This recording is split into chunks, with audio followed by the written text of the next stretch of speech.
ओम शांति। आज advance course का 6th day है। आप सबका वेलकम है। और आज का सेशन स्टार्ट करने के पहले हम थोड़ी देर मेडिटेशन करेंगे।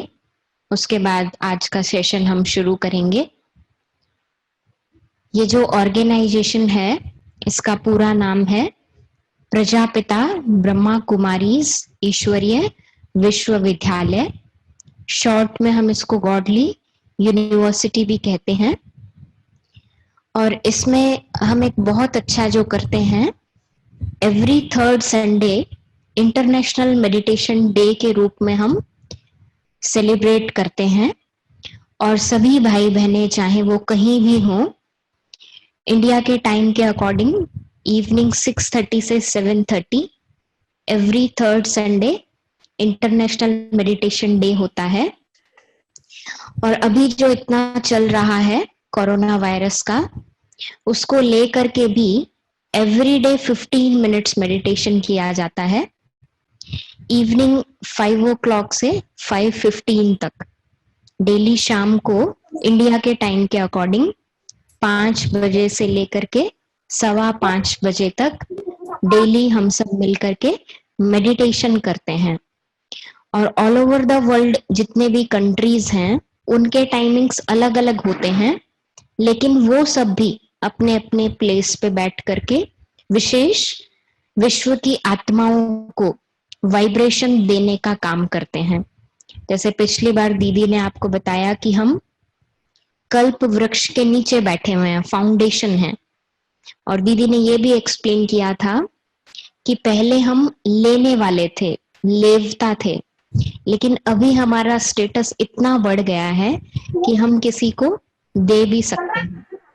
तो अभी हम थोड़ी देर बहुत पावरफुल मेडिटेशन करेंगे। तो आप सभी एकाग्र होकर के बैठ जाइए।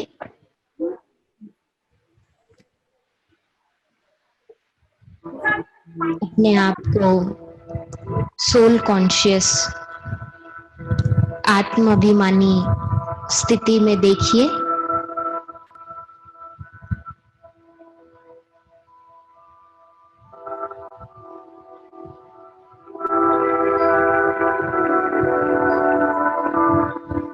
आपका बैक बिल्कुल स्ट्रेट होना चाहिए।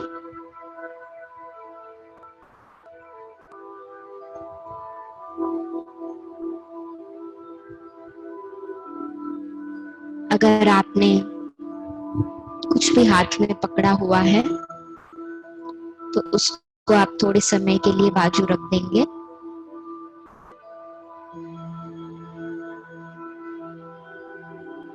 अपना ध्यान एकाग्र करते हुए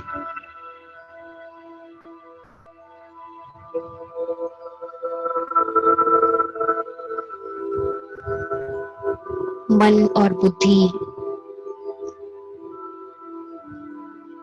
दोनों को अलाइन करते हुए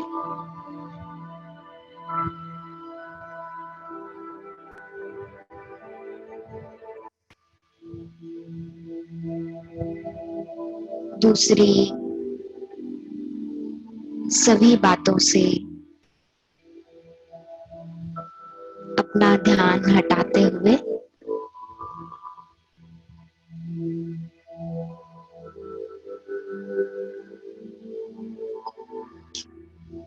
देखेंगे अपने आप को।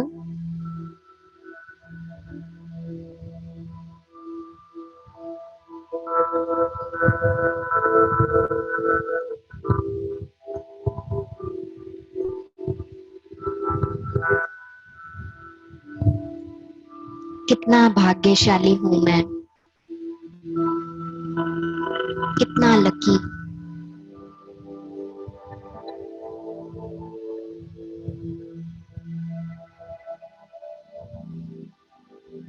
आज दिन तक तो मैं शांति के लिए,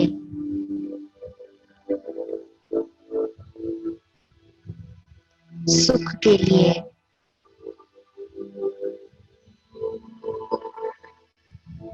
आनंद के लिए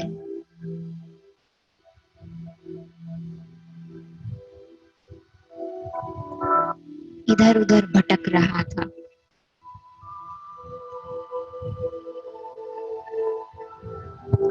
लेकिन अभी तो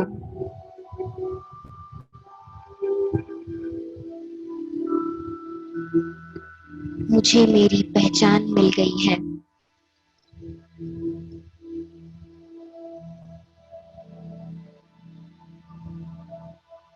और मुझे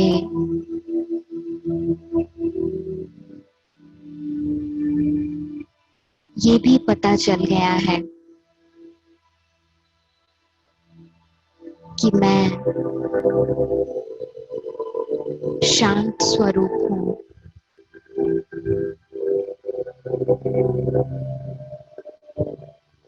मैं सुख स्वरूप हूँ।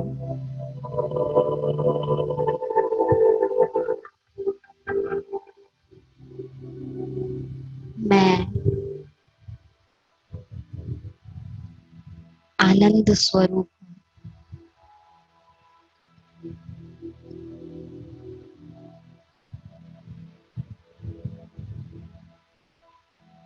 और सिर्फ इतना ही नहीं, मैं तो 7 खजानों का मालिक हूँ।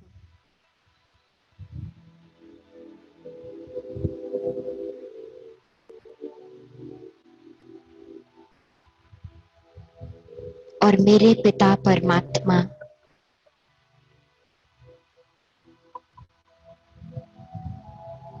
इन सब चीजों के सागर हैं।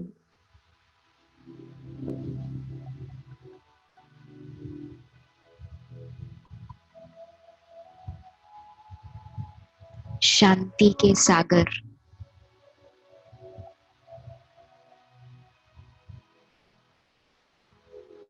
सुख के सागर,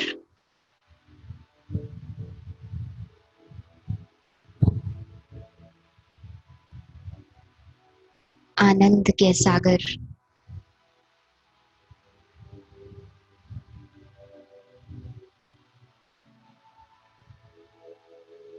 मेरा कनेक्शन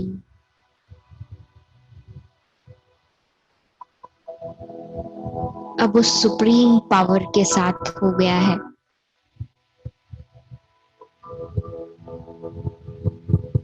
जैसे ही मैं उनको प्यार से याद करता हूँ,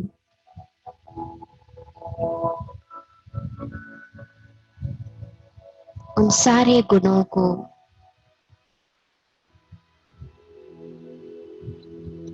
उन सारी शक्तियों को मैं अपने में अनुभव कर सकता हूँ।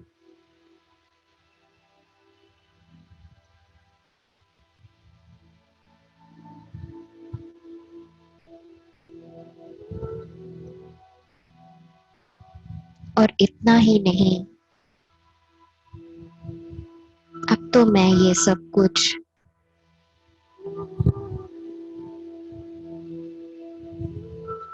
दूसरों को देने के लिए भी तैयार हूँ।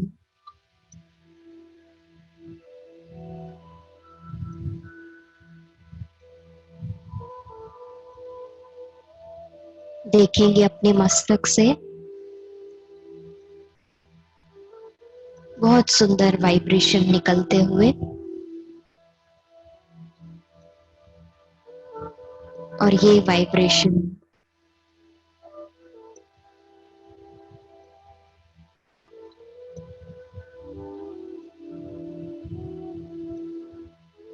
मेरे पूरे मस्तक में फैल रहे हैं।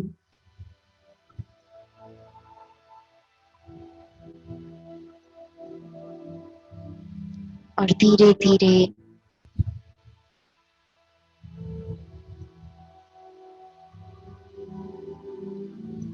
पूरे शरीर में फैलते जा रहे हैं।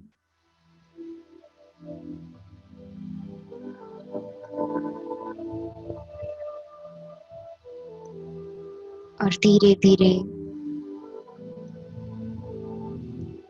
पूरे घर में फैल रहे हैं।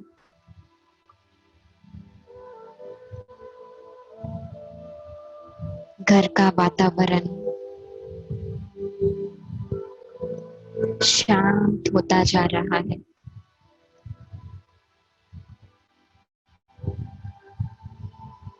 और इतना ही नहीं, ये वाइब्रेशन तो पूरे विश्व में फैल रहे हैं।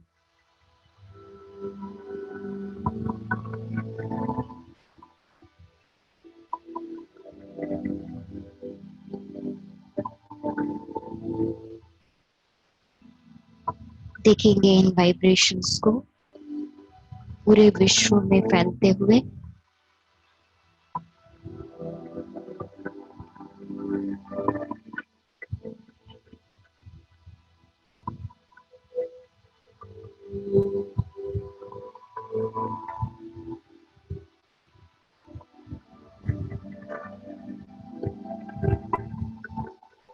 विश्व की आत्माएं जो परेशान हैं, दुखी हैं, अशांत हैं,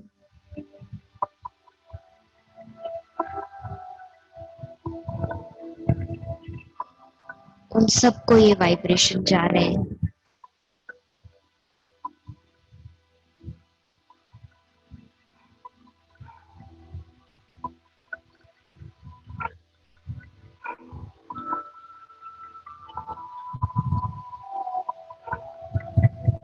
ऐसा करते हुए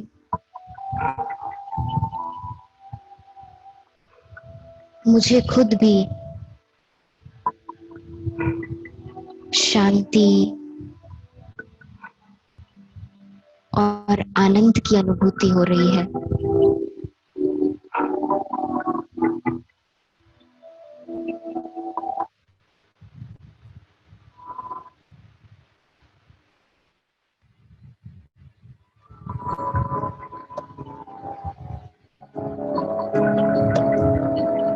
तो इस तरह से ये प्रैक्टिस आप सब भी कर सकते हैं।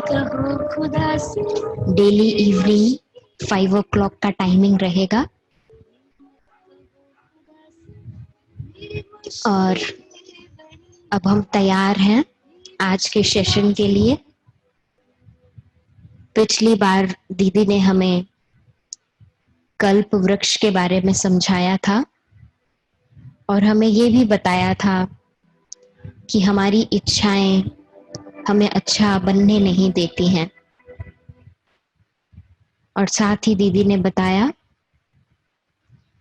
कि हम साधनों के ऊपर ज्यादा कॉन्शियस ना हो, हमें साधना करनी है, क्योंकि साधना से ही अविनाशी प्राप्ति होती है।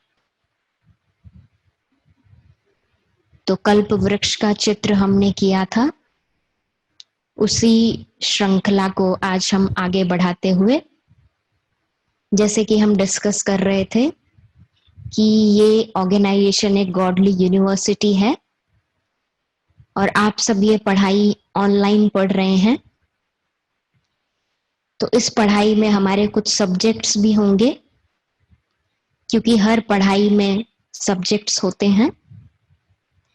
तो आज दीदी हम सबके साथ डिस्कस करेंगे कि ये जो स्पिरिचुअल स्टडी है या ये जो गॉडली यूनिवर्सिटी है और हम सारे गॉडली स्टूडेंट्स, तो हमारे सब्जेक्ट्स कौन से होंगे। तो हम दीदी से रिक्वेस्ट करते हैं कि दीदी आए और आज का सेशन स्टार्ट करें। ओम शांति।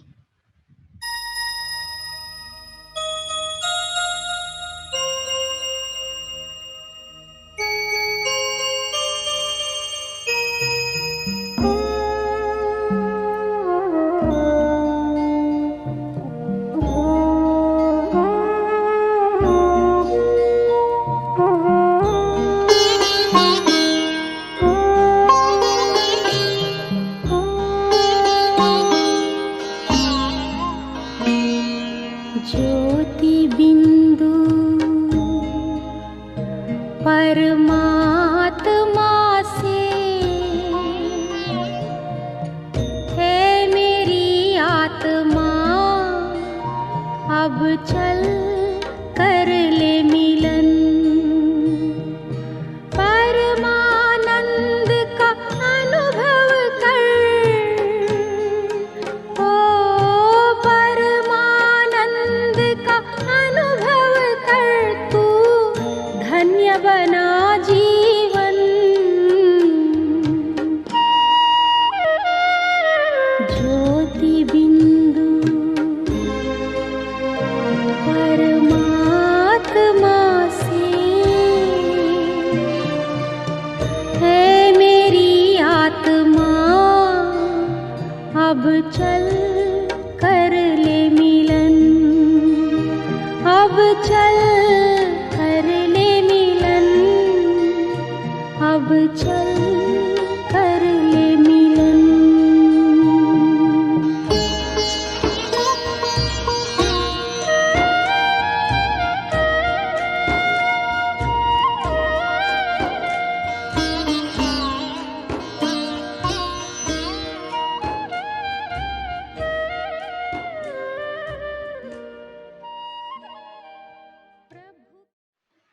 ओम शांति। आज आप सबने थोड़े टाइम के लिए विशेष राजयोग का अभ्यास भी किया, क्योंकि जैसे आप सबको बताया जा चुका है कि कलेक्टिवली जब हम कोई भी अच्छा कार्य करते हैं तो उसका इफेक्ट फार रीचिंग होता है। आप सबको 100 मंकी एक्सपेरिमेंट याद होगा। वैसे ही हम सब के थॉट्स, पॉजिटिव थॉट्स कलेक्टिवली एक ही दिशा में जब जाते हैं तो उसका बहुत बहुत सुंदर प्रभाव समाज पर, प्रकृति पर, संसार पर पड़ता है। और अभी आपके कदम धीरे धीरे राजयोग की ओर बढ़ते जा रहे हैं। खुशी की बात है, आप लोग इतने लंबे समय से हमारे साथ जुड़कर इस शिक्षा को समझने का प्रयत्न करते जा रहे हैं। और जैसे ये थर्सडे, तो इसके बाद का जो थर्सडे आएगा तो उस दिन हमारा ये राजयोग का प्रोग्राम का लास्ट सेशन रहेगा। और उस दिन हम आपको ब्रह्मा कुमारीज ईश्वरीय विश्वविद्यालय की हिस्ट्री, इसके फाउंडर फादर प्रजापिता ब्रह्मा बाबा और ब्रह्मा कुमारी बहनें, ब्रह्मा कुमारी भाई, और यह ब्रह्मा कुमारी ईश्वरीय विश्वविद्यालय क्या है, कैसे यहाँ कार्य चलता है, ये आपको ना हम बताएंगे। क्योंकि थोड़े लोग हमको पूछते रहते हैं कि आपका कार्य कैसे चलता है, आप ब्रह्मा कुमारी कब बनती हो, फिर इसके बाद आपकी कोई और सीनियर टाइटल होती है, ये दादियां कौन है। काफी प्रश्न होते हैं भाई बहनों के मन में।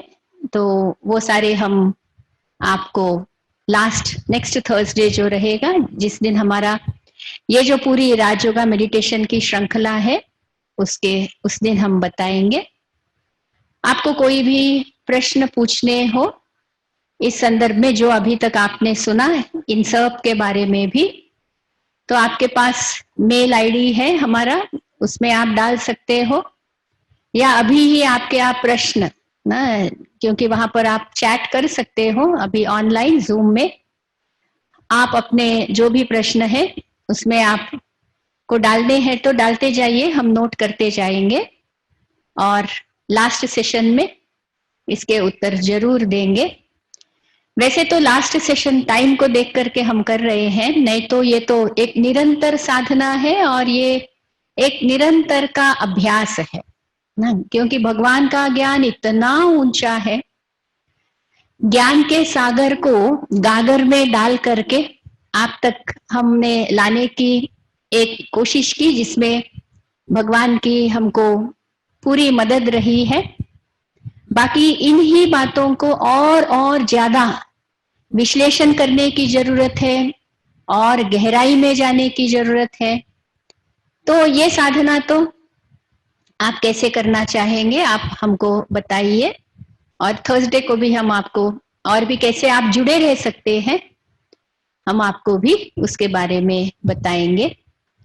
आज का जो टॉपिक है, इस ईश्वरीय विश्वविद्यालय का लक्ष्य क्या है, क्या सिखाया जाता है यहाँ। क्योंकि निराकार परमपिता परमात्मा, साधारण मानव, प्रजापिता ब्रह्मा, इनके द्वारा क्या शिक्षा यहाँ पर देते हैं, जिस शिक्षा को धारण करने से आपने देखा विष्णु का जो ये चित्र है, तो ऐसे जो है हम बनने का यहाँ लक्ष्य दिया जाता है।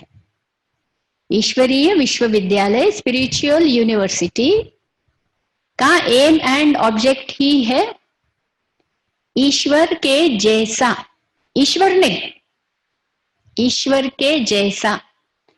कौन है नियरेस्ट ईश्वर के? वो है देवियां और देवताएं। तो देवियां और देवताई गुण, देवियां देवताएं भी मानव शरीर में बसी हुई ही आत्माएं हैं, लेकिन उनमें उत्कृष्ट गुण है, बहुत महान गुण है।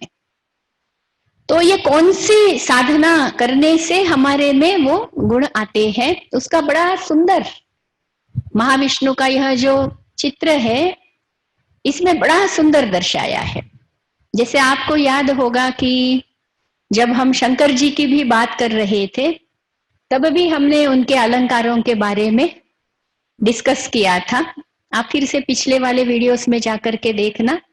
मतलब कि जो भी हमको भक्ति में बताया गया है, बहुत सारी बातें अलंकृत है, क्योंकि भक्ति और भावना ये कोई फिजिकल चीजें नहीं है जो कि हम उनको कैसे दिखाएं।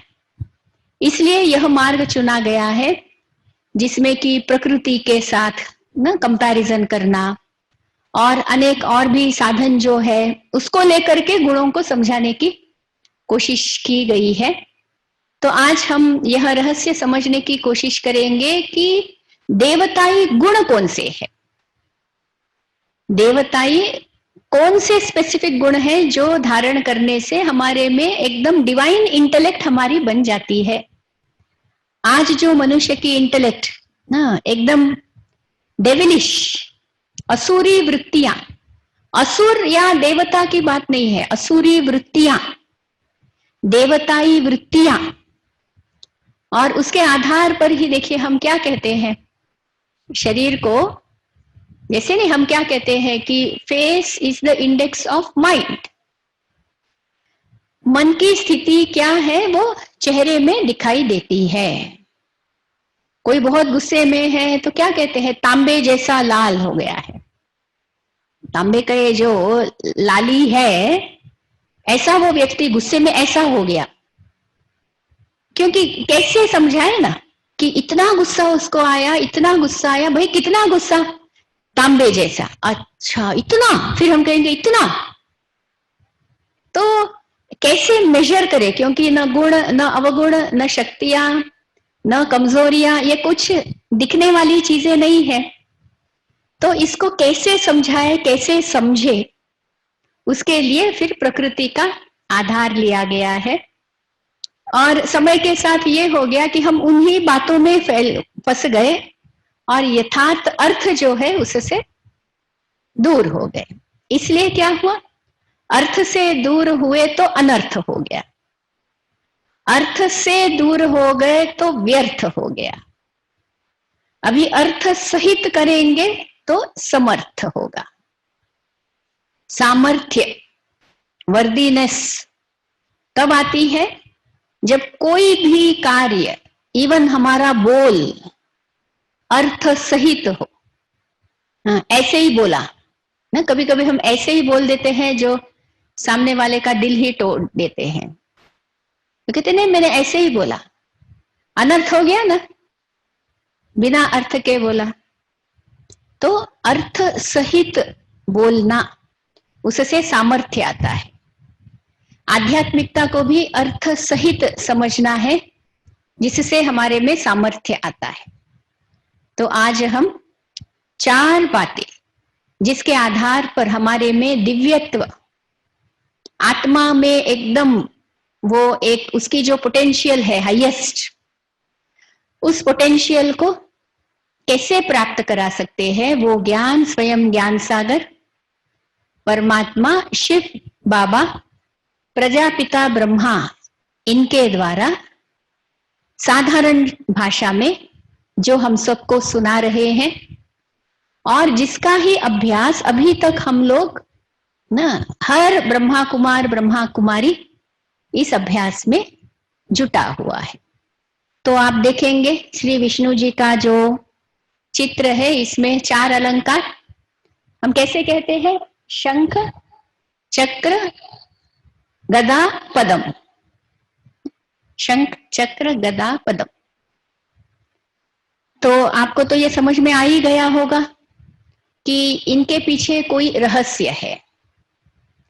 शंख कोई शंख ही नहीं है, न चक्र कोई ऐसा ही है, गदा भी उसके लिए नहीं है, और कमल का फूल कोई ऐसे ही हाथ में पकड़ना नहीं है।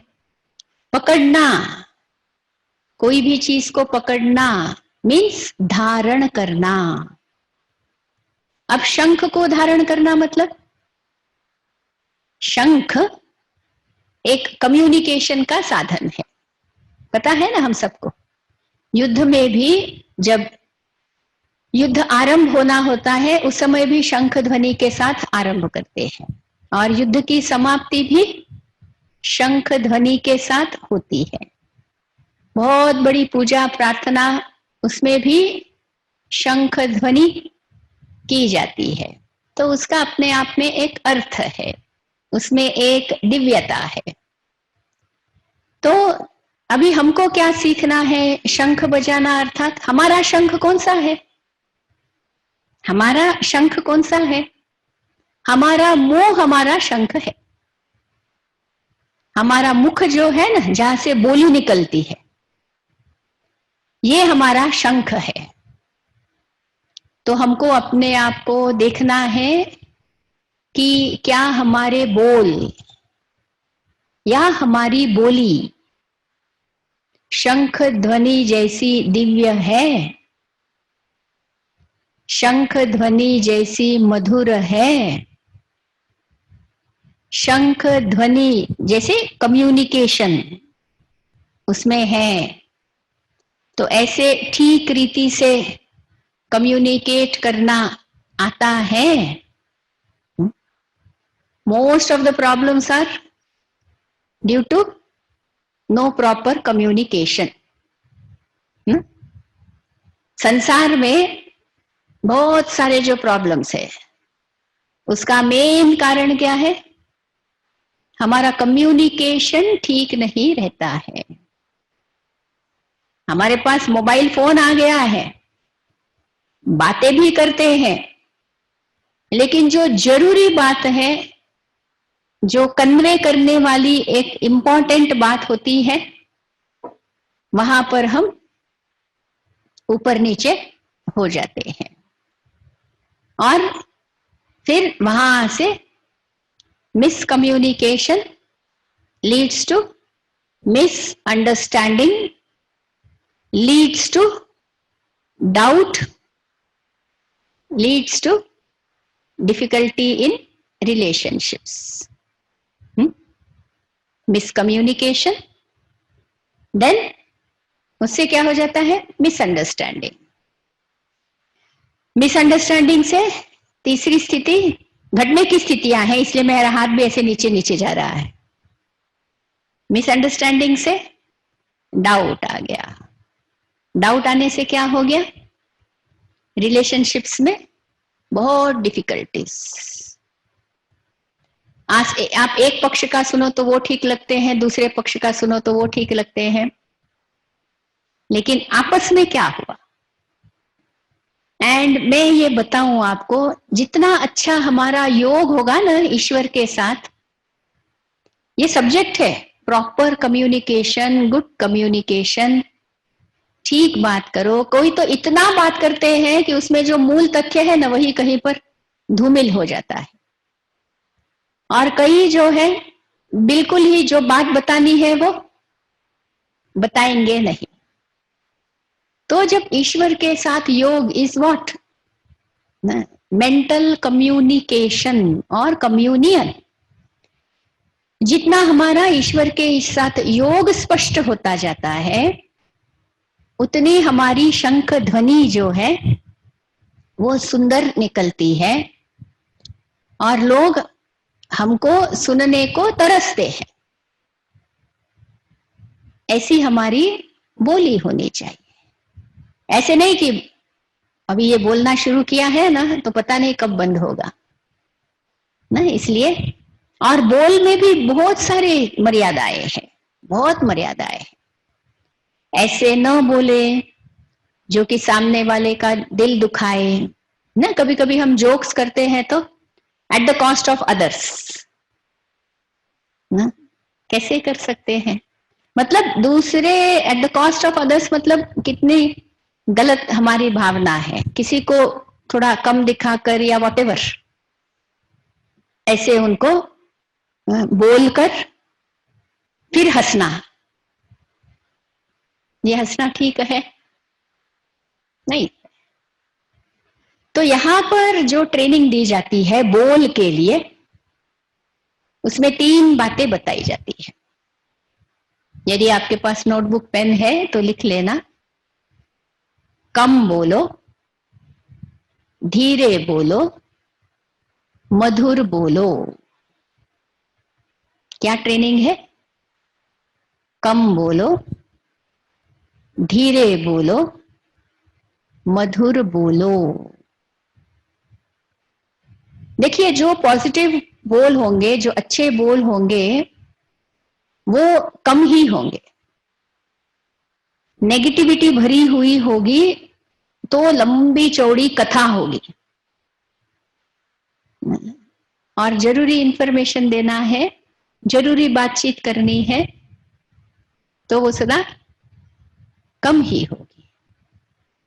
और कैसे होंगे वो पॉजिटिव बोल? जब होंगे तो कैसे बात करेंगे? जोर जोर से जोश में तो नहीं करेंगे, धीरे बोलो और मधुर बोलो।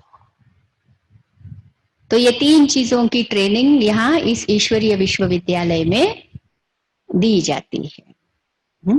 तो ये है शंख ध्वनि। अब दूसरा जो है इसमें शंख चक्र। विष्णु जी के हाथ में सुदर्शन चक्र दिखाया गया है, और हमको इस चक्र का महत्व तो मालूम है कि बहुत सारे असुरों को, उनको जो है ना, इस चक्र से विष्णु जी ने चक्र भेजा और वो असुरों के सर जो है वो कट गए। अब हमको ये नॉलेज सुनते सुनते ये भी समझ में आ गया कि असुर कोई ऐसा व्यक्ति नहीं है,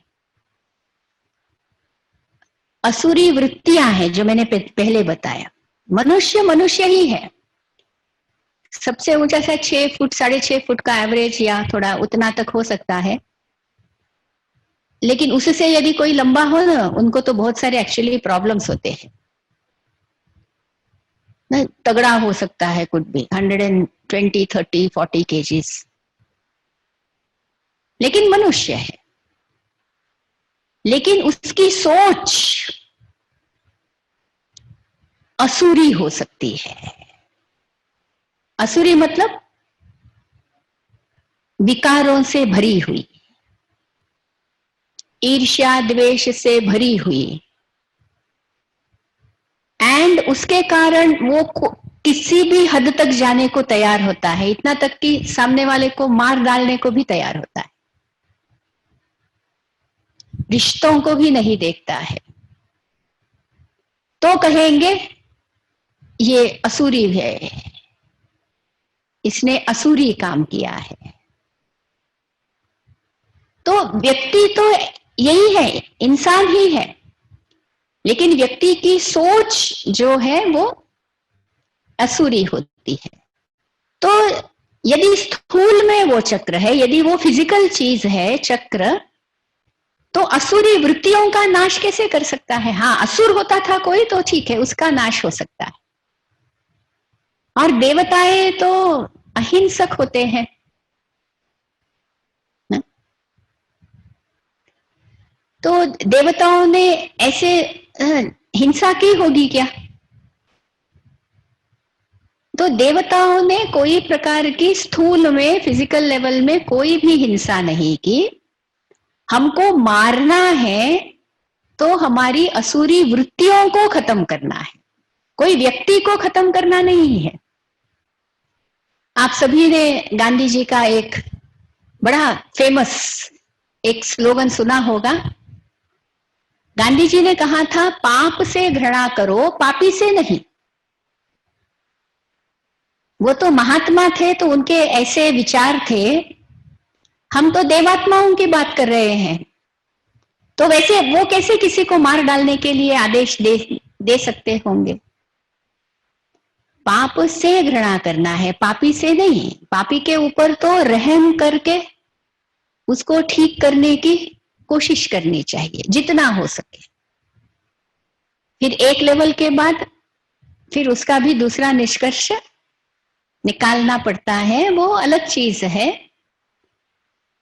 लेकिन इन जनरल ना, हमको पाप के ऊपर जो है, पाप के ऊपर हमारा वार होना चाहिए, पापी के ऊपर नहीं।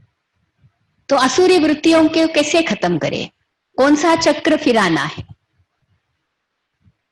कौन सा चक्र फिराना है? सुदर्शन चक्र क्या है? अब शब्द को ही देखिए, कितना मीनिंगफुल शब्द है सुदर्शन चक्र।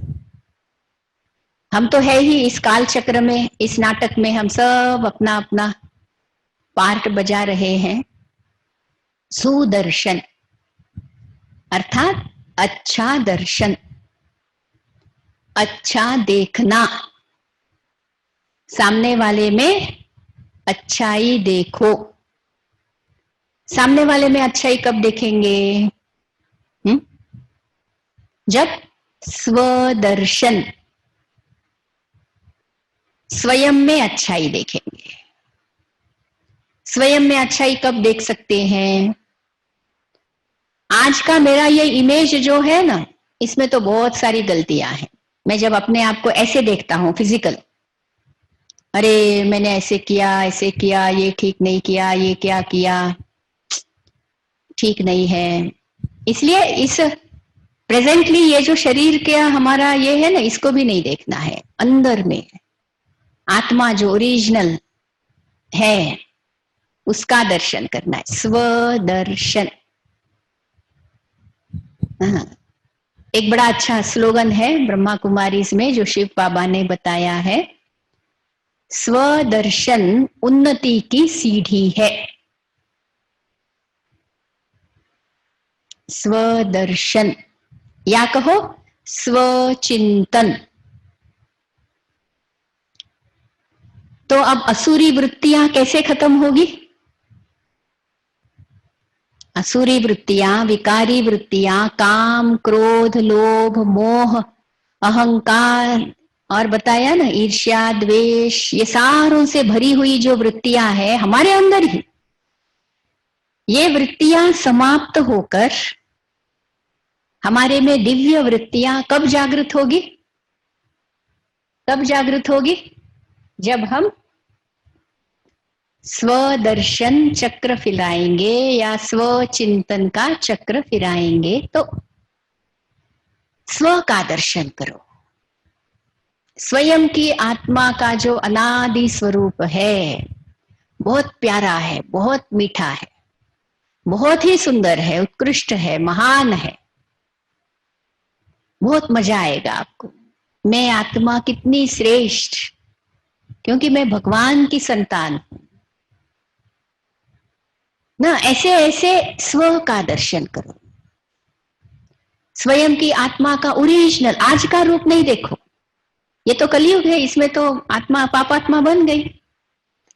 लेकिन जब मैं आत्मा सतयुग में थी, यहां मैं आत्मा इस 5 तत्वों की दुनिया से परे परम धाम। आपको बताया मैंने, हम आए हैं परम धाम से, जिसको कहते हैं अनादि स्थिति। सतयुगी स्थिति को कहेंगे आदि, चक्र के आदि।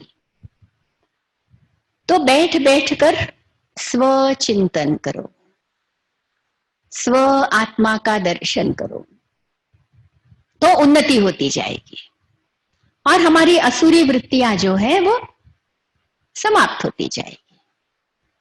आजकल दुनिया में कैसी है लाइफस्टाइल? एकदम ऑपोजिट। स्वदर्शन नहीं, परदर्शन, है ना।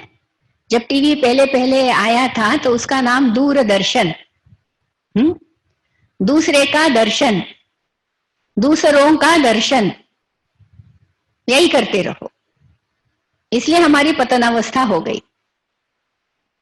दूरदर्शन नहीं करना है, परदर्शन नहीं करना है, प्रदर्शन भी नहीं करना है। प्रदर्शन, शो ऑफ, ये कुछ भी काम नहीं आने वाला नहीं। स्वदर्शन, स्वयं को देखो। अरे भगवान हमको देख रहा है और हम जो है ना आंखें इधर उधर इधर उधर भटकाते रहते हैं। हंसी की बात एक बताती हूं। मंदिर में जाएंगे, भगवान के सामने जाकर फट से आंखें बंद कर लेंगे। दर्शन करना है ना आपको, दर्शन के लिए जा रहे हैं ना तिरुपति,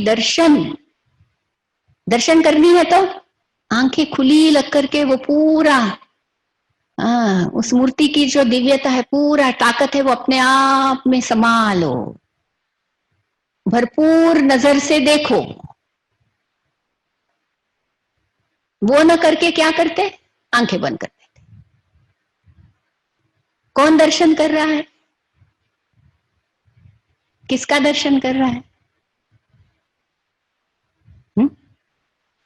दर्शन के लिए लंबी लाइन में खड़े होते, पूरी आंखें खोल करके दर्शन करना है। कहते हैं नहीं, हमारा मन स्थिर नहीं रहता है। आंखें बंद करने से मन स्थिर रहता है, किसी ने बताया है कि आपको? स्थिरता मन की है, आंखों की नहीं। तो क्या करना है? स्वदर्शन और स्वचिंतन। ये करने से हमारी असुरी वृत्तियों का नाश हो जाएगा। अभी भी चल रही है ये पढ़ाई। निराकार ईश्वर ब्रह्मा तन के द्वारा रोज ब्रह्मा कुमारी ईश्वरीय विश्वविद्यालय में ये पढ़ाई चलती है। रोज अनेक तरीकों से इन सारी बातों की चेकिंग होती है। 2 बातों की चेकिंग बताई मैंने, बोल और मन की। अब तीसरी चीज, शंख, चक्र, गदा। गदा किस लिए? आपने कभी विचार किया? विष्णु जी की गदा नीचे रखी हुई है, हनुमान जी की गदा इधर रखी, ऐसी होती है ना, ऊपर रखते हैं। इसका गदा नीचे रखने का मतलब क्या है और गदा ऐसे रखने का मतलब क्या है? गदा ऐसी है मीन्स आई एम अलर्ट, कोई दुश्मन है आजू बाजू, there may be a danger around, so be careful, be attentive. और गदा नीचे रखी हुई है मतलब ओवर, ना, विक्टोरियस। वो अलंकार हो गया। वो अभी किस रूप में है? उसको कहेंगे अलंकार। गदा भी किसकी निशानी है? ताकत, पावर। और संसार की सबसे बड़ी ताकत कौन सी है? सबसे बड़ी ताकत एटॉमिक पावर या आत्मिक पावर? कौन सी चीज मोस्ट पावरफुल है? क्या एटॉमिक पावर से आत्मा को नष्ट किया जा सकता है? बिल्कुल नहीं। एटॉमिक पावर तैयार करने वाली व्यक्ति भी आत्मा है। सो आत्मा is the creator of that atomic bomb. तो आत्मिक शक्ति आत्मशक्ति, आत्मबल, आत्मविश्वास, ये सबसे ऊंची चीज है संसार में। एंड ये ताकत जमा करने की इस ईश्वरीय विश्वविद्यालय में विधि बताई जाती है। योग बल जमा करो। जहां योग का बल है वहां कोई भी परिस्थिति कितनी भी असंभव क्यों न हो, कितनी भी बिगड़ी हुई क्यों न हो, सब ठीक कर देगी। लेकिन हमारे पास योग का बल जमा होना चाहिए। तो ये पढ़ाई भी इस ईश्वरीय विश्वविद्यालय में सिखाई जाती है। योग बल जमा करना। सेविंग अकाउंट होता है ना हमारा, पैसे जमा करना तो हमको पता है, लेकिन योग जमा करना कभी सोचा इसके ऊपर? पुण्य जमा करना, दुआएं जमा करना, कभी ये खातों के ऊपर भी ध्यान दिया क्या? अभी थोड़े समय पहले संस्था के जो हेड थे दादी जानकी जी, 104 साल की उम्र में उन्होंने अपनी देह त्याग दी। तो दादी जी कहा करते थे कि है ना, आप लोगों को एक हॉबी होनी चाहिए। कौन सी हॉबी? नहीं, हॉबी जो होती है ना कलेक्ट करने की, कॉइन्स कलेक्ट करने की, स्टैम्प्स कलेक्ट करने की। हमको याद है हम बचपन में मैच बॉक्स होते थे ना, उसके ऊपर ऐसे वो चित्र अलग अलग आते थे, तो वो कलेक्ट करते थे। तो कलेक्शन की उसको हॉबी कहते हैं। तो दादी जी कहते हैं कि दुआएं जमा करने की हॉबी होनी चाहिए। Always on the move, always alert. कहां से दुआएं जमा कर सकता हूं मैं? क्या करूं तो दुआएं जमा होगी? तो ये खाता कैसा है हमारा? तो ये सारा मिलाकर कहते हैं योग बल।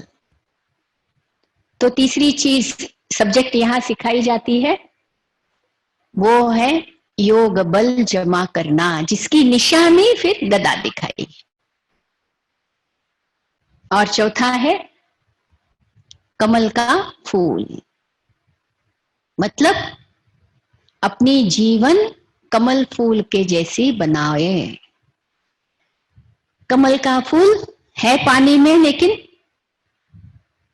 पानी का एक छींटा भी उसके ऊपर ठहर नहीं सकता। है पानी में, पानी पर है एकदम, लेकिन पानी उस पर उसको कुछ नहीं कर सकता। तो हमको हमारी जीवन कमल के फूल के जैसी बनानी है। आप देखेंगे देवी देवताओं की जो मूर्तियां हैं ना, कैसे दिखाते हैं उनको ना, सबको कमल आसन में बैठे हैं। कमल नयन, मुख कमल, हाथ में भी कमल, पैरों में भी कमल। क्या है ये कमल कमल कमल? इसका मीनिंग क्या है? कमल डिटैच्ड है, पानी में रहते हुए भी। हमको भी घर परिवार में रहना है, छोड़ने की बात नहीं है। पहले तो आप ये बिल्कुल समझ जाइए, इसके पहले भी मैंने बताया, पहले जोड़ो ईश्वर के साथ योग, तो असुरी वृत्तियां छूट जाएंगी। छोड़ने की कोई बात नहीं है। देखो कोई भी चीज अंडर प्रेशर छोड़ने की कोशिश करते हैं, अपने आप को भी कभी प्रेशर में लाते हैं, तो ज्यादा देर नहीं छूटती है। कोई भी चीज निकालने के लिए पहले कोई भी चीज डालने की कोशिश करो, तो ऑटोमेटिकली वो जो खराब चीज है ना वो निकल जाएगी। तो जीवन को कमल जैसे बनाना है। इसको और एक तरीके से मैं बताऊं चारों ही बातों को। शंख हो गया आपके बोल, वर्ड। चक्र हो गया आपका चिंतन, अर्थात आपका मन। गदा अर्थात योग बल। आपके हर कर्म में आप योग बल यूज कीजिए। हम जो इतनी मेहनत करते हैं हाँ, जैसे कि डिस्चार्ज बैटरी के जैसी मेहनत करते हैं। अरे बैटरी को पहले चार्ज करो तो ऑटोमेटिकली क्या हो जाएगा? हाँ, बहुत सारा काम कर देगी ना। करंट ठीक से फ्लो हो रहा है तो सारा काम हो जाता है। कनेक्शन ठीक नहीं होता है ना, लूज कनेक्शन होता है तो वो बहुत मेहनत वाला काम हो जाता है। हर कर्म में योग हो, तो ये हो गया कर्म में योग। तो ये आपका मन, ये आपका मन, ये आपके वचन, ये आपका कर्म, और कमल के फूल जैसा जीवन है ना। जीवन क्या है? मन प्लस वचन प्लस कर्म, कह सकते, दैट इज लाइफ। आपका मन वचन कर्म कैसा है, क्वालिटी कैसी है, accordingly you are leading your life. तो ये 4 सब्जेक्ट्स जो है यहाँ शिव बाबा निराकार ब्रह्मा बाबा के द्वारा रोज इस ईश्वरीय विश्वविद्यालय में सिखाते हैं, जिसको हम प्यार से ज्ञान मुरली कहते हैं। श्री कृष्ण मुरली बजाते थे, सुना है ना? उसमें भी देखिए मीनिंग है, कोई वो स्थूल मुरली की बात नहीं है। ज्ञान मुरली, भगवान की ज्ञान मुरली सुन सुनकर हमारे असुरी राक्षसी, नहीं सांप को दिखाते हैं ना, बोलते हैं ना सांप के यहाँ पे बीन बजाओ तो सांप फिर आपके कंट्रोल में आ जाता है। भगवान की भी ये ज्ञान मुरली सुनो तो आपके अंदर ये जो विकारी सांप है ये आपके कंट्रोल में आएंगे। कितना कंट्रोल में आएंगे पता है?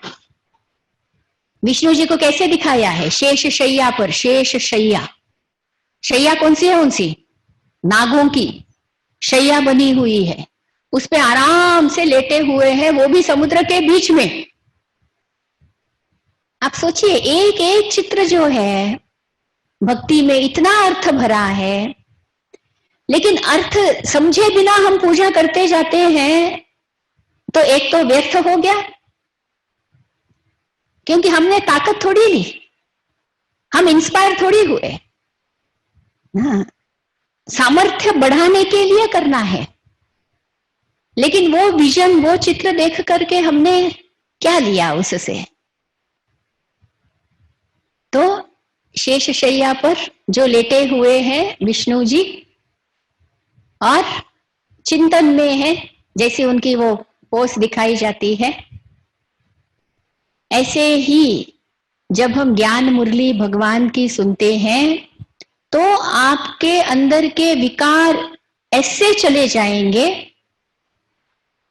और यदि कोई दुश्मन जैसे लोग भी आपके आजू बाजू हो, वो भी आपके ऐसे दोस्त बन जाएंगे कि आपके सहयोगी बन जाएंगे। इतना ऊंचा, इतना ताकत देने वाला ये ज्ञान है, जो कि आप समझ गए होंगे हमारी डे टू डे लाइफ में, प्रैक्टिकल लाइफ में बहुत बहुत जरूरी है। आपको भी इस ईश्वरीय विश्वविद्यालय में गॉडली स्टूडेंट बनने का अवसर है, और आप भी जरूर लक्ष्य रखना कि हमको यह ज्ञान मुरली सुनकर अपने जीवन को डिवाइनाइज, दिव्य बनाना है। तो आज के ये जो 4 सब्जेक्ट है, मन को कैसे रखना है, वचन हमारे कैसे हो, कर्म हमारे कैसे हो, जीवन हमारी कैसे हो, ये 4 चीज जब हमारे में आएगी तो विष्णु जी कैसे है? अलंकृत है, एकदम एकदम भरे हुए हैं अलंकारों से, और पोजीशन भी हाईएस्ट है, श्री विष्णु। तो पोस्ट की चिंता नहीं कीजिए, पोजीशन की चिंता नहीं कीजिए, पैसे की चिंता नहीं कीजिए, ना ताज दिखाया है।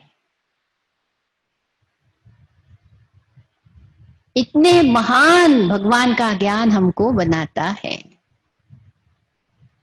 तो आप सब से हमारा यही निवेदन है कि इस राजयोग की पढ़ाई की गुह्यता रहस्य, राज जरूर जरूर समझने का। अभी ये जो आपने यात्रा आरंभ की है, इसको जरूर कंटिन्यू रखें और अपनी जीवन इतनी ऊंच बनाएं। फिर हम मिलेंगे अगले मंडे, जिस दिन आपको विशेष कमल फूल जीवन कैसे जीनी है, how to lead a lotus like life. क्योंकि थोड़े लोग कहते हैं बहन जी सुनने में अच्छा है, but I am telling you सिर्फ ये सुनने की बातें नहीं है। लाखों लाखों, आई एम सेइंग, हजारों नहीं, 100 नहीं, हंड्रेड्स नहीं, लाखों में आपके जैसे ही घर परिवार में रहने वाले भाई बहन इसका अभ्यास कर रहे हैं और पूरी तरह से संस्था से जुड़े हुए हैं, रहते अपने घर परिवार में हैं, बच्चों को संभालते हैं, सब कुछ करते। लेकिन आत्मोन्नति हमको अपनी पर्सनल करनी है, वो हमारी पर्सनल जिम्मेवारी है। We can never give excuses. क्यों भाई आत्मोन्नति क्यों नहीं की, एक्सक्यूज दे नहीं सकते हैं। तो भले ये लॉकडाउन का पीरियड चल रहा है, लेकिन ऐसे समझना हमारा लक ओपन करने का, लक का लॉक खोलने का ये समय है। और आप जुड़े रहना हमारे साथ। आपको हम फिर मिलेंगे मंडे को। आपको कोई भी प्रश्न हो तो अभी आप ईमेल में या ऐसे अपने प्रश्न भेजना, और हम मंडे एंड थर्सडे ये 2 दिन है, इन 2 दिनों में 2 सेशन से इनमें हम आपके साथ चर्चा करेंगे। आपको कैसे हमारे साथ जुड़े रहना है वो भी आप हमको बता सकते हैं, और हमारे क्या अदर प्रोग्राम्स है वो भी हम आपको बताएंगे जिसमें आप ज्वाइन कर सकते हैं। ओम शांति। ओम शांति। आज हमने अपने 4 सब्जेक्ट्स के बारे में समझा, मन, वचन, कर्म और जीवन। तो किस तरह से विष्णु के हाथ में जो 4 अलंकार दिखाए गए हैं उससे हम कितना कुछ सीख सकते हैं, ये आज दिन तक शायद हमने नहीं सोचा होगा। तो आज हमें बहुत सुंदर राज एक पता चला, जैसे कि दीदी ने कहा राजयोग इसका नाम है। तो राजयोग अर्थात बहुत सारे राज खुलते जा रहे हैं। तो इसी के साथ आप सबको धन्यवाद, और अब हम अगले मंडे को मिलेंगे इवनिंग 7 o'clock। तब तक आप ये 4 ही सब्जेक्ट्स को आप प्रैक्टिस में लेकर के आ सकते हैं। ओम शांति।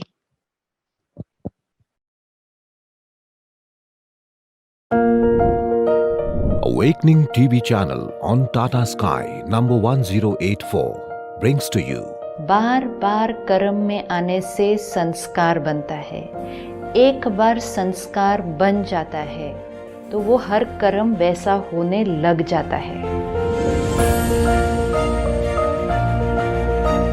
शांति कहीं बाहर नहीं, बल्कि मेरा अपना ही ओरिजिनल नेचर है। Peace is my reality.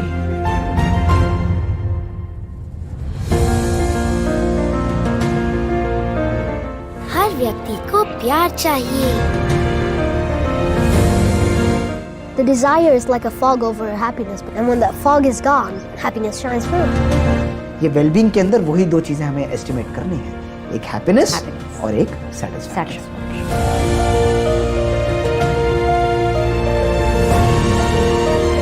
And it takes a lot of pyar or emotion to make a curry. It's not just cut a few veggies and stir fry.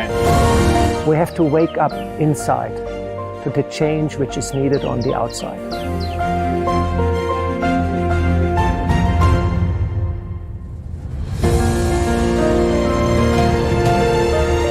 Do I have the capacity to listen and also catch the signals so that I know what it is I need to do for myself and for others around me.